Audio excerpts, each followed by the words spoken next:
Hi guys! Welcome and welcome back sa ating channel. For today's video, ay isa na lang pong application ang ating sisilipin guys. And nakita ko guys ito sa pag-scroll ko sa Facebook. So in case na makita nyo guys, at least malalaman nyo kung paano nga ba ang isang lending application na ito. Goods ba silang utangan or hindi. Ayon sa kanilang ad sa Facebook guys, nagpapautang sila up to 8,000 pesos. And sabi dito na up to 3 times or 4 times daw pwede natin silang bayaran. Before we go on guys sa ating pagsisilip, ay sa mga hindi pa nag-subscribe, mag-subscribe na, i-hit ang bell button para ma-update kayo sa upcoming videos and tutorials.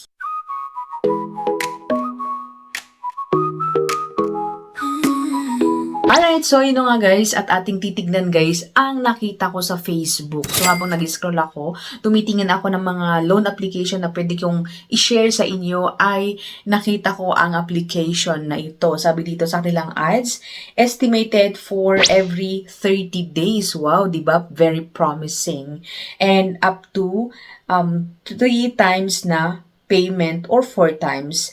And nagpapaloan sila up to 8,000 pesos sa mga first timer daw. And quickly yung ating pag-apply daw sa kanila, and safe and convenient. And ayun na nga, easy to apply. Ayan, tignan natin kung easy to apply nga ba sila. Multiple quotas available. Ayan.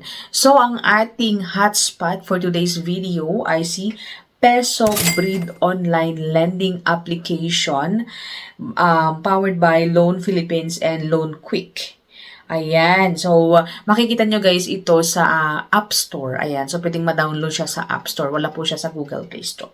Ayan. So, meron silang as of now is 1.2K ratings and 4.8 stars. Ayan, age 17 years old and above, ganyan. Hingi sila guys ng active na phone number kasi magsesend sila ng OTP. And take note guys, nung na-receive ko yung OTP is galing kay PAS Credit and kay Peso Sam. So, isa lang po yun guys sa number. So, parang alam ko na guys ang aking kapalaran sa loan application na ito. Ayan. So, upon entering guys yung ating OTP, ay magpaproceed siya.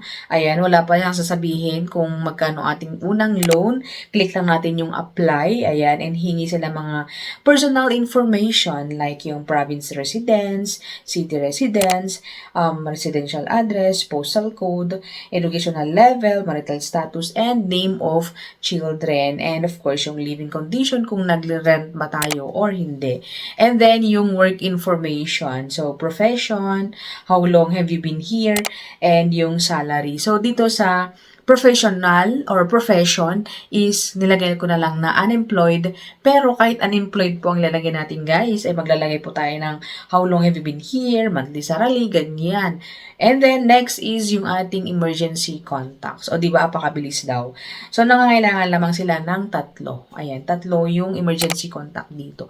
And take note guys na pag maglalagay po tayo ng emergency contacts ay kailangang malaman ng ating mga nilalagay natin sila as contact reference, kasi meron yung mga instances na tatawagan nila yung mga nilagay natin para to confirm guys kung okay, kung legit ba tayo, tao ba tayo, ganyan. And of course is kung delay tayo sa pagbayad, ay may mga tendency na tatawagan po talaga yung mga reference natin. So kailangan malaman nila na nilalagay po natin. And then after which is yung email po natin. And then pagkatapos nun guys is click natin yung continue. So dito na tayo sa credit standing. So i-check nila guys kung goods ba talaga yung record natin, ganyan. Pero in here guys is meron yung mga katanungan na tasagutin daw natin. Is it an overdue in the past month, maximum overdue, total borrowing in the past month, and then yung number of loan in the past month. So, pwede nating dayain, pwede nating ilagay ang totoo, ayan. Pero for me guys, nilagay ko na lang is 0. Wala na lang lahat, ayan. Maximum overdue, wala, no, ganyan, and then 0. And then, after which guys is continue na natin siya. And then, here is hingi sila ng mga identity identification information like yung mga pa-ID natin, pa-selfie. Ayan. So, yung mga ID na kailangan guys is UMID, National ID, SSS, TIN, passport, driving license, postal, voter's ID, health card.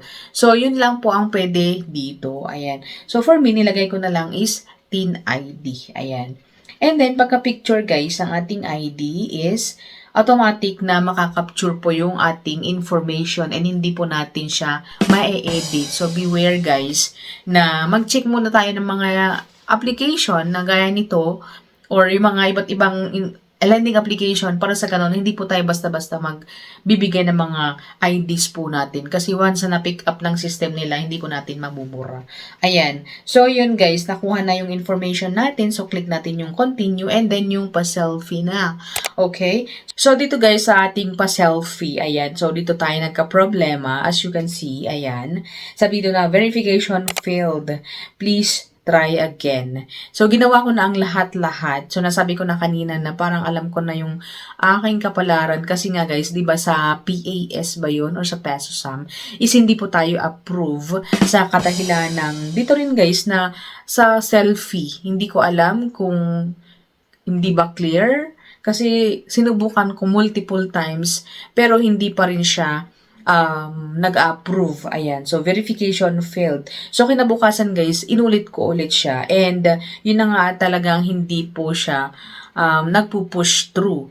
So, sa application na ito, hindi ko siya maire-recommend. Ayan.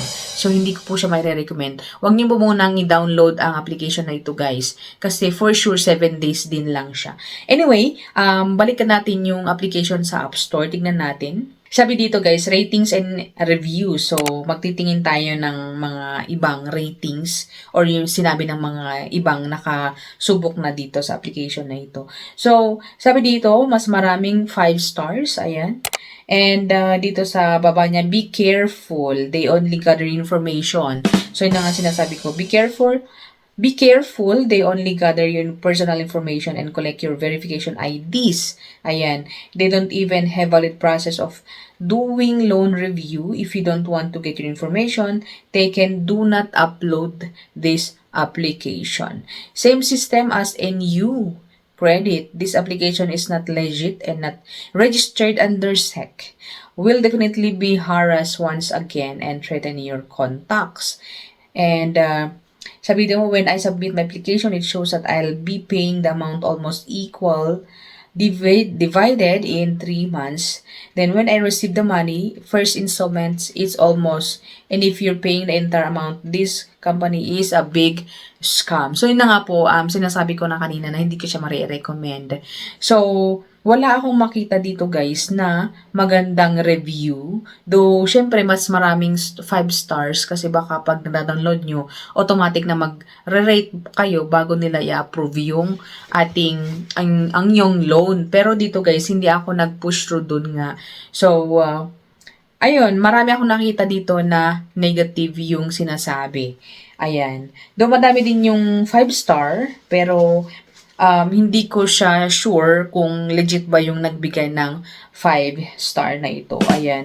So, ayun na nga guys. At ulit-ulit lang, hindi ko po ito mai-recommend. Bagamat nasa inyo pa rin guys kung itry nyo yung loan application na ito. Ayan. So, that's it for now. And I hope na nakatulong ito sa mga naghahanap ng utangan ngayon. So, thank you for watching. See you on my next video. Bye!